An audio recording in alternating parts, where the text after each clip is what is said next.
Once again, you are welcome to Insights with PT. This is your weekly program where we talk about the issues, in life, issues that affect you and I. And we also offer solutions to some of these issues via your questions and your comments. So if we have been a blessing to you or you have any questions, please just send in your questions to us, and then we'll try as much as possible to answer these questions. Today, I'm going to be talking about living a fulfilled life. Living a fulfilled life. Everyone has a path in life. Live and follow yours. I've realized that the best you can be is to be the original. Don't be a copy. There are times I hear people talk, they speak. They sound like somebody else. It's okay to honor ministers of God, but I don't want to sound like anybody. I just want to sound like myself. Because if I sound like many other people, I'll be a noise. I don't want to be a noise, I want to be a voice. So you be a voice and not a noise. Don't let people tell you, oh, you sound like a bishop, you sound like pastor, you sound like apostle. No, let them tell you sound like yourself. And if you are listening to the microphone and you don't sound like yourself, tell them to adjust it so that you can sound like yourself. Because you live your own life. Because God has created you to be you. I'm telling you, the best version that you can be is you.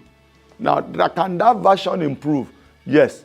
Can that version get better? Yes. Because the path of the righteous is a shining light, shining more and more unto the perfect day. So don't say, oh, this is the way God created me, I cannot be better than this. No, you can be better. You can be better. After all, I even wrote a book, I'm better than this. So what I'm saying is that, but be yourself. Be who God has called you to be. Don't apologize for who you are. Don't apologize for who you are. Praise the Lord. So what else do I do? Don't envy anyone. Not compete with anybody.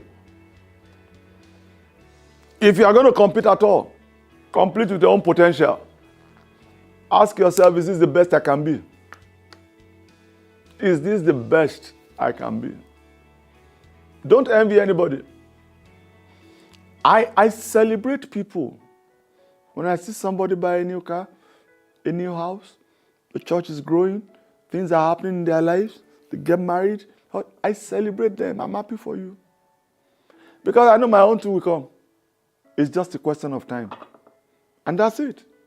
I have no doubt whatsoever that my own too, it will come. That's the approach I want you to look at life. This is how you can live a fulfilled life. This is how you can be at your home and whatever food is on your table, you eat it. And you eat it with satisfaction. Let me give you a story. A life story. Before we got married, I was asked to go and see some of my aunties and uncles and tell them about our wedding. So I took my fiancée then, who's my wife now, and we went to see one of my aunties. And this my aunt, was living, in a very high place in Nigeria, And we went on a Sunday after service, and she set the table for lunch. And I haven't seen that kind of table setting in my life. It was exquisite. It was lavish. The kind of food that I said, people live like this. And we ate. And when we finished, we thanked her, she prayed with us, and we left. And I said to my wife, my fiancée then, I said, I don't know that people live like that. Oh. I said, but one day, we too will get there. And then we moved on. Then we got married.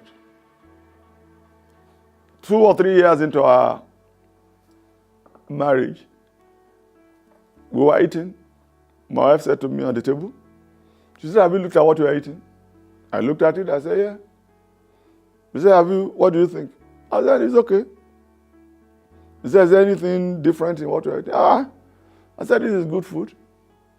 Thank you. And I continued eating. She said, look at it very well. I looked at it very well. She said, you remember the day you told me at your auntie's place? She said, everything your auntie prepared on that day, I prepared on that table. The only reason why I did not notice, it had become familiar.